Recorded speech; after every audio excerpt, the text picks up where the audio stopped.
In love with my psychiatrist and he kept me anyway, part 3. So I hadn't ever seen a psychiatrist before.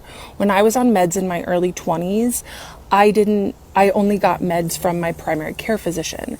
So I didn't understand how psychiatry works. So because he was figuring out my med dose, I saw him every month and he just made me feel like I was his friend. He was really, really funny and cracked jokes and told me he was impressed with my running that I would do. And yeah, so of course I loved the attention that I got from him. And it was in my 3rd session with him, because at this point we were all on Zoom, that I asked him, I said, "Hey, do you mind if I call you by your first name?" And he's Pakistani, so I said his first name wrong. And he said, "Well, it's pronounced this, but yes, of course you can." And he seemed so smug and happy with himself.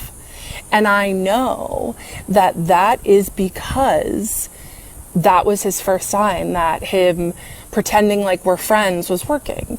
And to be fair to me, I had only ever been to therapy before. I didn't realize that, it's important to call your doctor last name. I mean, I did know that. I did it with all my other doctors, but it just showed that the boundaries were blurring, and he liked that. So from then on, from my 3rd session on, I started calling him his first name. And then he just started turning up the volume on us being friendly.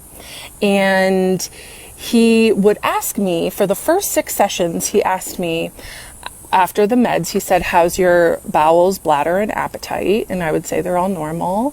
And then he would ask me any thoughts of harm. And apparently that's pretty common for psychiatry to ask those questions.